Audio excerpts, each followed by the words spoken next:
Fundamental analysis के इस session में हम लोग पिछली क्लास के आगे कुछ और बेसिक कंसेप्ट्स को सीखेंगे। आ, उसमें हम लोग तीन कंसेप्ट्स आज लेंगे। पहला, इंटरेस्ट रेट्स। इंटरेस्ट रेट्स का क्या असर पड़ता है हमारे स्टॉक मार्केट पे। इंटरेस्ट रेट का मतलब है बैंक रेट्स। बैंक से हमें जिस रेट पे कर्ज मिलता है, लोन मिलता है, वो हमारे इंटरेस्ट रेट हैं। बेसिकली जो हमारे सेंट्रल बैंक्स होते हैं, जैसे यूएस में यूएस फेडरल रिजर्व है या इंडिया में आरबीआई है, तो वो ये रेट डिसाइड करता है। इसीलिए जो पॉलिसी मीटिंग्स होती हैं उसमें हम लोग देखते हैं कि रेट्स बढ़ाए कि घटाए, इससे उस दिन मार्केट में बहुत हलचल रहती है।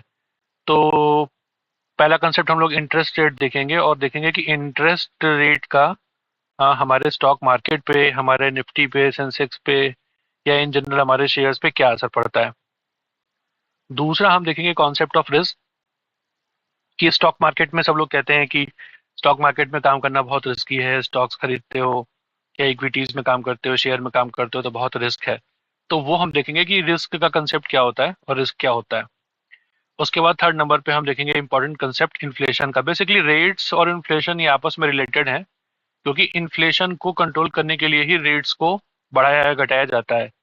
तो इस तरह से ये तीनों कॉन्सेप्ट जो है हमारे वो इंटरलिंक्ड हैं और हम इन तीनों चीजों को आज समझेंगे।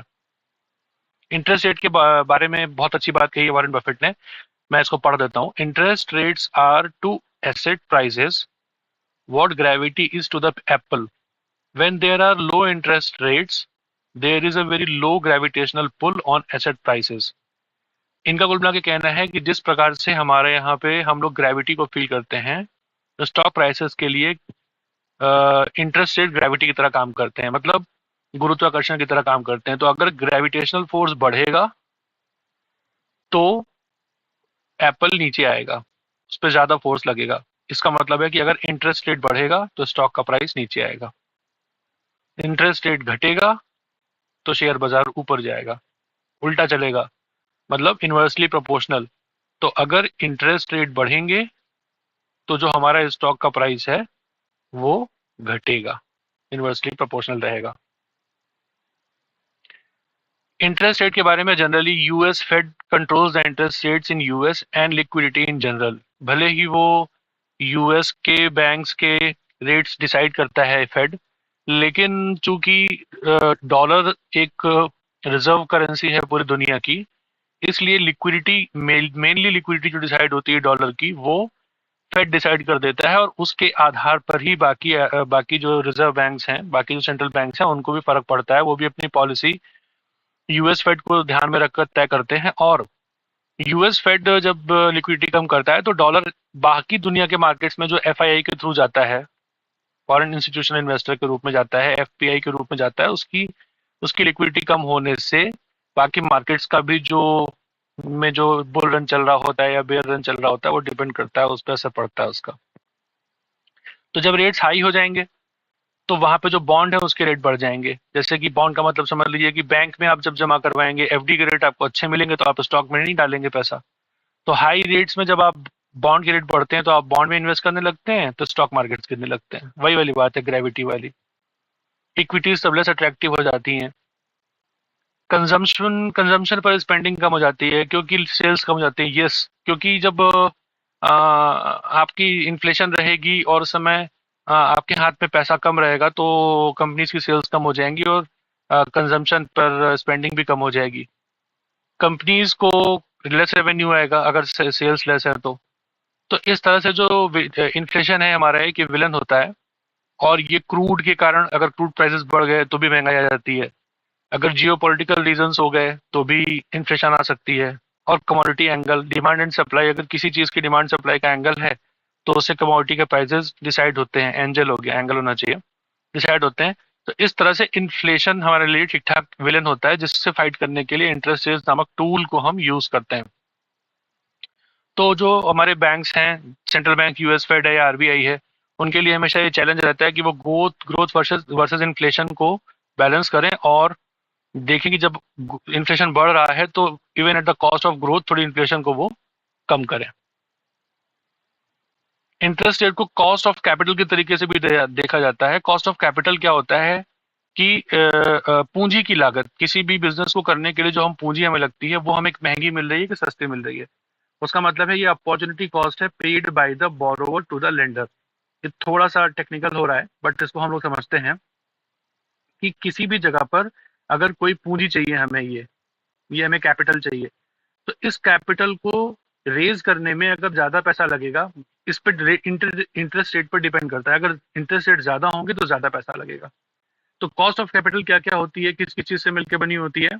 कॉस्ट ऑफ कैपिटल रिस्क से, डेट और इक्विटी के मिक्स से मिलकर बनी होती है। कुछ पार्ट उसका डेट होगा, कुछ उसका इक्विटी होगा, और ये जो सेक्टर है या ये कंपनी किस कितने रिस्क में काम कर रही है उस पर हमारा डिसाइड होगा कि उसका कॉस्ट ऑफ कैपिटल क्या होगा। कॉस्ट ऑफ कैपिटल जो है वो इंटरेस्ट रेट पे भी डिपेंड करता है। In general cost of capital is nominal GDP plus inflation. ये बात ये कह रहे हैं कि जितना हमारा जीडीपी का ग्रोथ है उसमें अगर हम इन्फ्लेशन जोड़ दें तो वो जनरली ओवरऑल सेक्टर और ऑन एन एवरेज मिलाकर उतना हमारा कॉस्ट ऑफ कैपिटल होता है अक्रॉस द सेक्टर्स। अब कॉस्ट ऑफ कैपिटल पे दो न्यूज आइटम्स मैंने डाले हैं जिसमें लिखा है कि इंडिया का जो बॉन्ड है, इंडिया के बॉन्ड को जेपी मॉर्गन में डाला जाएगा तो उसके इंक्लूजन से कॉस्ट ऑफ कैपिटल कम हो जाएगी। क्यों कम हो जाएगी? क्योंकि डॉलर्स बढ़ जाएंगे इंडियन इकोनॉमी में, जैसे इंडिया करंट अकाउंट डेफिसिट कम हो जाएगा। थोड़ा ज़्यादा ही मैक्रो हो गया।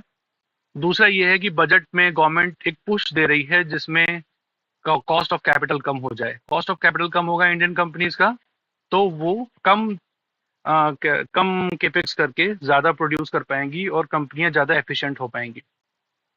ये कॉस्ट ऑफ कैपिटल है। कुछ सेक्टर्स का, हर सेक्टर का अलग अलग है। जैसे एफएमसीजी का 10% है। होटल खोलने के लिए कॉस्ट ऑफ कैपिटल ज़्यादा लगती है। रियल एस्टेट के लिए कॉस्ट ऑफ कैपिटल कम है, ज़्यादा है, और टेलीकॉम के लिए कम है। तो ये एक जनरल सर्वे है, ये वही चीज़ है। रिस्क, हाँ, तो ये हम इक्विटीज में आते हैं फिर से। रिस्क रिस्क दो टाइप के होते हैं, सिस्टेमिक और अनसिस्टेमिक रिस्क। सिस्टेमिक रिस्क कौन से रिस्क होते हैं? सिस्टेमिक रिस्क वो रिस्क हैं जो हमारे पूरे सिस्टम पे डिपेंड करते हैं। जैसे कि पूरा as a whole macro economy के कारण, जैसे कि जीडीपी पूरी कम हो जाए, इंटरेस्ट रेट फेड या आरबीआई बढ़ा घटा दे, इन्फ्लेशन आए, फिस्कल डेफिसिट आए, ये कंपनी स्पेसिफिक नहीं होते हैं। तो इससे पूरा का पूरा मार्केट अफेक्ट होता है। इस तरह के रिस्क सिस्टेमिक रिस्क कहलाते हैं। अनसिस्टेमिक रिस्क कौन से हैं? ऐसे रिस्क जो कंपनी स्पेसिफिक होते हैं। जैसे मान लीजिए आपने कोई एक कंपनी ली और उस कंपनी में बहुत कर्जा था और वो कंपनी अगर वहां से दिवालिया हो जाती है तो वो अनसिस्टेमिक रिस्क है। तो अनसिस्टेमिक रिस्क एक एक कंपनी का होता है और सिस्टेमिक पूरे बाजार का होता है। तो अनसिस्टेमिक रिस्क को हम थोड़ा काफी हद तक कंट्रोल कर सकते हैं। कैसे कर सकते हैं? डाइवर्सिफिकेशन से। एक ये स्टडी है जो बताती है कि अगर हम अपने पोर्टफोलियो में नंबर ऑफ स्टॉक्स बढ़ाते जाएं, लगभग 20-21 के आसपास हम स्टॉक्स कर लें अपनी पोर्टफोलियो में, तो ये वाला रिस्क का पार्ट है ये घटता जाता है, घटता जाता है, घटता जाता है, और लास्ट में केवल इतना मार्जिनल रह जाता है जो कि सिस्टेमिक रिस्क है, जिसको डाइवर्सिफिकेशन से कंट्रोल नहीं किया जा सकता। मतलब मतलब अगर आप अपनी कंपनी में एक मिनिमम नंबर ऑफ शेयर्स रखते हैं, 10, 15, 20, तो आपका जो कंपनी स्पेसिफिक रिस्क है वो कम हो जाता है। वो नॉर्मल बात भी है कि अगर आपके पास ज्यादा कंपनीज हैं तो किसी एक कंपनी के डूबने से आपके पोर्टफोलियो पे उतना असर नहीं पड़ेगा, बट फिर भी एक सिस्टेमिक रिस्क जो है वो रह जाता है। सिस्टेमिक रिस्क को हमने देखा, ये मैक्रो से निकल के आता है कि जैसे कोई देश है, वो देश की पूरी इकोनॉमी अगर डूब जाए, अगर ब्रेग्जिट चल रहा है, अगर वहां पर यूक्रेन और रशिया में वॉर चल रहा है, तो ऑब्वियसली यूरोजोन जो है उसमें एक सिस्टेमिक रिस्क के कारण पूरे के पूरे मार्केट में एक ग्रहण सा लग जाता है।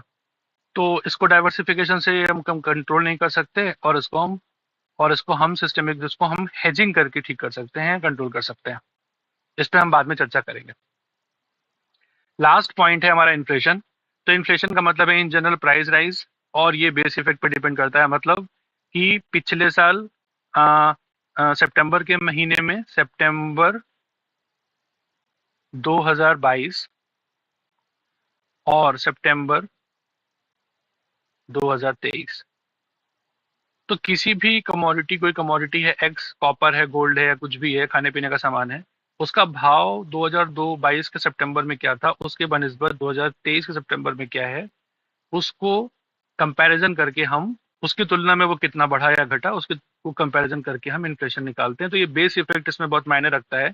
अगर ये पहले से ही इन्फ्लेटेड है और इस बार थोड़ा ही बढ़ा तो देखने में लगेगा कि कम बढ़ा है, बट इफेक्टिवली कोर इन्फ्लेशन काफ़ी हाई होगी।